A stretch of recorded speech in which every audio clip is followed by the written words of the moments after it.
Endor burned behind him. The Death Star cracked open like a dying sun, and the sky filled with debris, fire, and screaming comms. Vader should have been dead.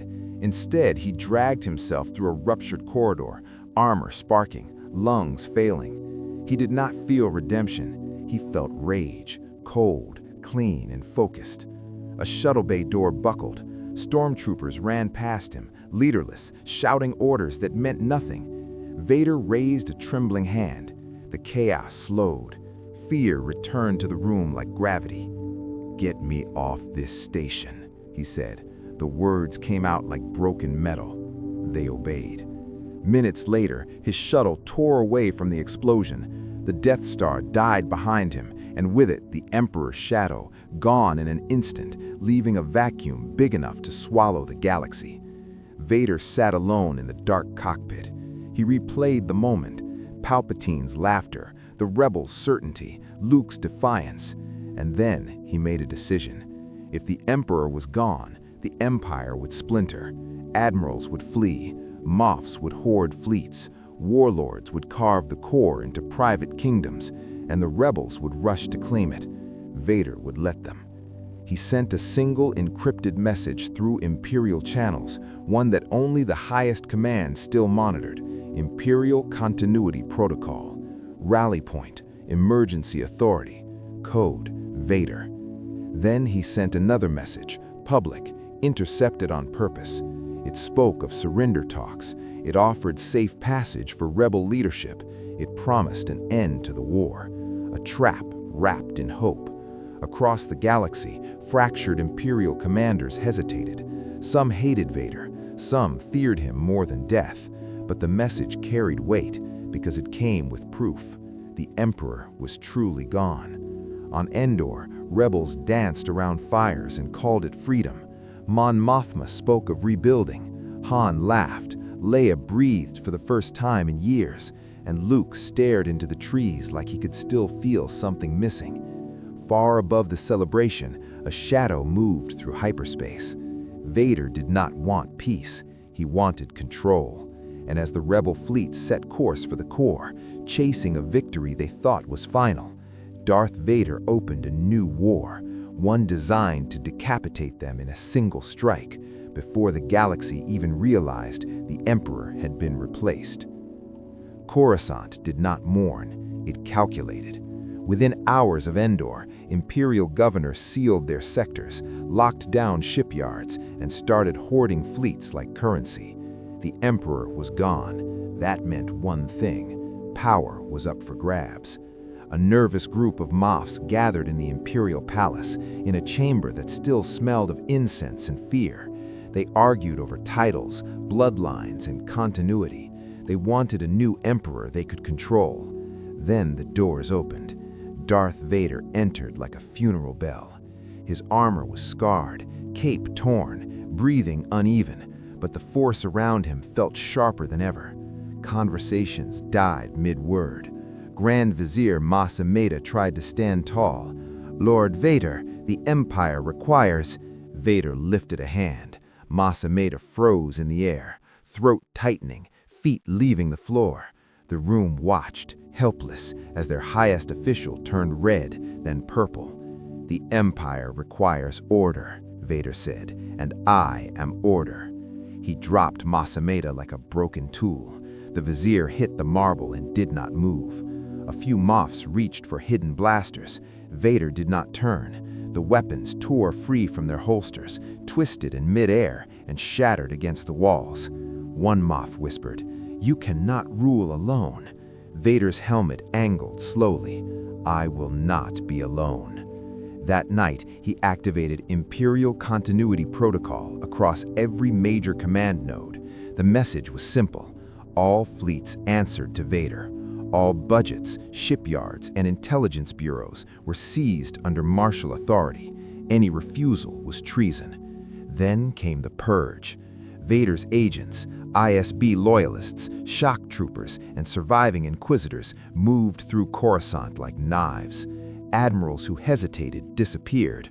Moffs who stalled were dragged from their estates. A few tried to flee off-world. Vader let them.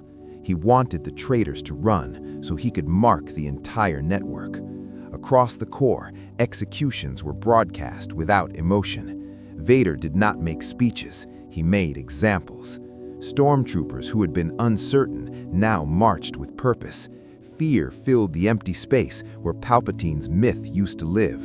And deep in the palace, Vader stood before the Imperial throne, staring at it as if it were an enemy. He did not sit, not yet, because his final test was still coming. A rebel probe droid captured near the core routes carried a decoded flight plan. Mon Mothma's task force was heading straight for Coruscant. Vader's respirator slowed. He smiled behind the mask and ordered the city to open its gates. The rebels thought they were arriving to end the Empire. Instead, they were flying into Vader's throne room, right on schedule. Luke did not go to Coruscant. When the rebel task force rushed toward the core, Luke stayed with Leia and the ground teams, sensing something wrong in the Force, like a door left open on purpose. He warned Mon Mothma, "It's a trap. Vader wants us to come." They came anyway. The battle over Coruscant turned brutal fast. Imperial defenses failed in all the right places, guiding rebel ships into narrow lanes. Then, hidden Star Destroyers rose from the planet's shadow and cut the formation apart. But Vader was not watching the sky, he was listening. In the chaos, Leia transmitted a short command burst, an old rebel habit, quick and clear. Vader caught it through Imperial intelligence and felt her presence behind the signal, like heat behind a wall. He set the hook. A false report hit the rebel network. An Imperial prison ship holding political hostages was drifting near Sullust. Leia couldn't ignore it. Too many lives had been lost because people hesitated. Han argued with her in the hangar. "We just won Endor. We don't have to save the whole galaxy in 1 week." Leia's voice stayed steady, but her eyes were tired. "If we stop now, Vader fills the gap. He'll call it peace." Luke stepped in. "I'm going with you." Leia shook her head. "No, you're the target." Pause. Luke watched her walk away and felt fear, sharp, quiet, and ashamed. Leia's ship jumped to hyperspace. The moment she arrived, the prison ship powered up and locked traction beams. TIE fighters poured out like insects. It was not a prison ship, it was a cage. On the bridge of his flagship, Vader stood perfectly still as the holofeed flickered. Leia's Corvette fought hard, but the traction beams held. A boarding team breached the hull.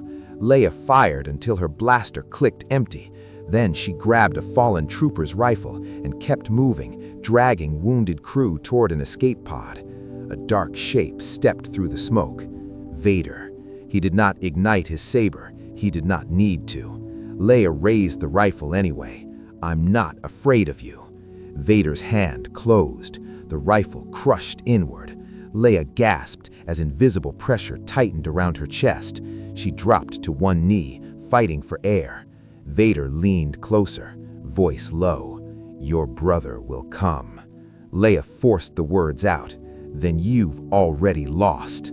Vader turned to his officer. "Transmit her location, unencrypted." And across the stars, Luke felt it. Leia's fear, her pain, and the message Vader wanted him to hear. "Come, or she dies." Luke's hands shook as he powered up his X-Wing. He didn't tell anyone where he was going, because he knew they would try to stop him. The New Republic dream was still fragile, and Vader knew exactly where to press. After Coruscant's ambush, rebel commanders argued in open channels. Some wanted to pull back and regroup.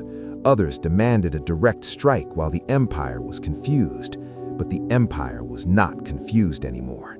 Vader sent diplomats to neutral systems, not smiling senators, but cold officers with sealed documents and fleets parked behind them. The offer was simple. Recognize the new Imperial authority, keep local control, and the war ends. Many worlds listened. They were tired. Their children were tired. Trade lanes were broken, food shipments delayed, and pirates were getting bold. Vader promised stability, he promised security, and he promised revenge against anyone who kept fighting. Mon Mothma called it what it was: extortion dressed in peace. But even inside the Rebel Alliance, some leaders whispered, "What if we take the deal just long enough to survive?"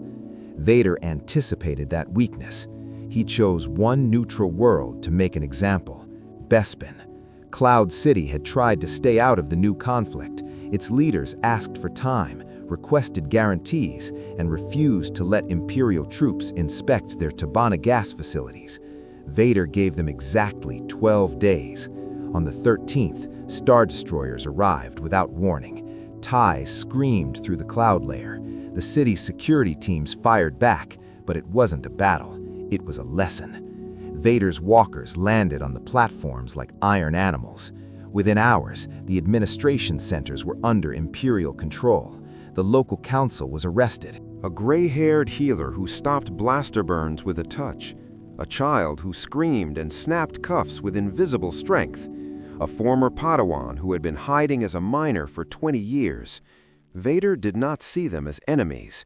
He saw them as loose ends. The Inquisitors hit hard. They burned safe houses. They turned families into hostages. They forced witnesses to point, then punished them for pointing wrong. Worlds learned to fear quiet robes more than stormtrooper armor. But the crackdown created a chain reaction Vader did not fully control. Every strike made new survivors desperate. Desperate people take risks, and risks create contact. Old Jedi signals started pulsing again, short bursts, ancient codes. Not a full order, not yet, but a network. A few survivors began moving together, protecting Force-sensitive refugees, hitting Inquisitor supply lines, vanishing into dust storms and asteroid fields. The rebels noticed. Some were afraid, others saw a chance. Mon Mothma tried to stop it. We cannot start another Jedi war. But war found them anyway. On a remote station above Lothal, an Inquisitor squad cornered a group of Force refugees. When the doors sealed and the blasters rose, a lone figure stepped out of the smoke, hood up, lightsaber unlit. He spoke with calm anger. Enough. The Inquisitors laughed, until the station lights flickered and every metal panel screamed under pressure. And across the stars, Vader felt that presence like a blade against his throat.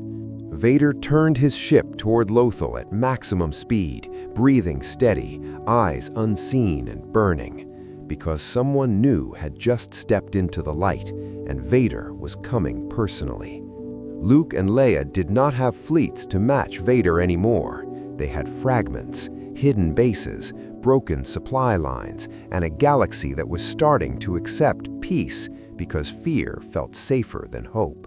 So they chose a weapon Vader could not bombard: the truth.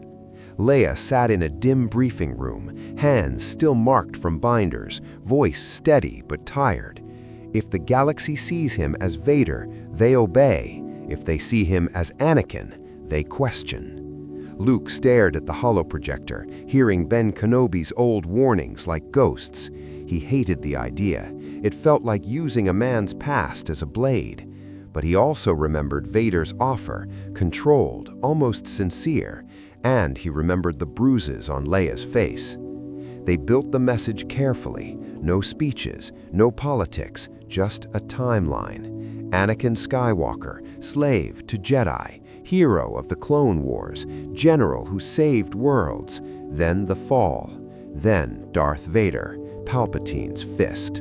Leia added proof from captured Imperial files. Luke recorded a short statement, simple and direct.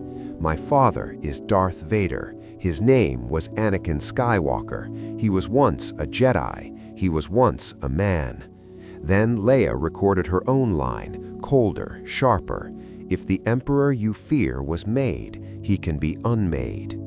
They didn't just broadcast it to rebels, they sent it to neutral worlds, to Imperial academies, to ship crews, to stormtrooper barracks, to families who had lost someone and needed a reason. For the first time, Vader's soldiers heard a different story about the figure they worshipped and dreaded.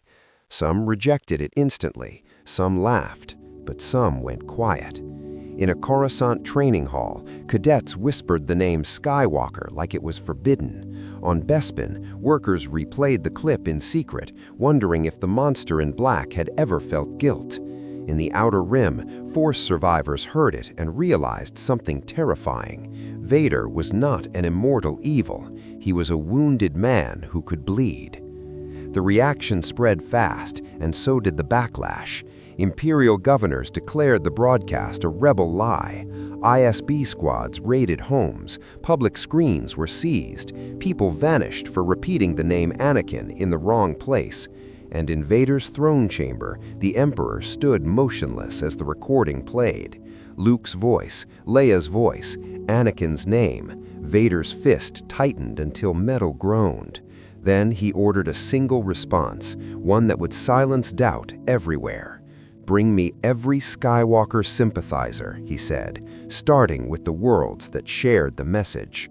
Across the galaxy, star destroyers turned toward civilian planets, not battlefields, and Luke realized their gamble had worked because Vader was finally afraid. The broadcast did not kill Vader's empire, it wounded it. In the days that followed, star destroyers choked the skies of neutral worlds, not to fight armies, there were none, but to punish civilians for listening. Markets burned, comms towers fell, governors signed loyalty papers with shaking hands. Vader watched the reports in silence. Each act of order made the galaxy quieter, and yet, inside that quiet, the name Anakin kept spreading like a spark under ash. Luke and Leia understood what it meant.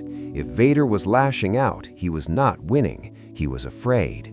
They gathered what remained of their allies in a hidden shipyard ring, fighters, smugglers, a few defected officers who still believed the Empire could be redeemed, and among them, Force survivors, scarred, cautious, ready to die if it bought the galaxy one clean breath. Their plan was simple and suicidal. Strike Vader's command center, force a public confrontation, and make the Emperor choose in front of everyone. Because if Vader killed his children on a live feed, the mask would become iron again. But if he hesitated, the Empire would see it. The assault began at dawn over Coruscant. Rebel bombers came in low, using civilian traffic as cover. Saboteurs cut power to key districts, plunging whole sectors into darkness. Inquisitors deployed to hunt the Force users in the chaos, only to be pulled into traps, pinned and overwhelmed by people who had spent years learning how to survive them. Luke led the spearhead, not in a cockpit, but on foot, through service tunnels beneath the palace. Leia moved above him with a strike team, blaster in hand, voice calm, eyes hard. No hero speeches, we finish this. They breached the throne chamber together. Vader was waiting. He stood alone beside the throne he still refused to claim. No guards, no advisors, just the sound of breathing, steady as a clock. Luke raised his saber. It ends now. Vader's voice came out low. It ends when you accept what you are. Leia stepped forward. We're not yours.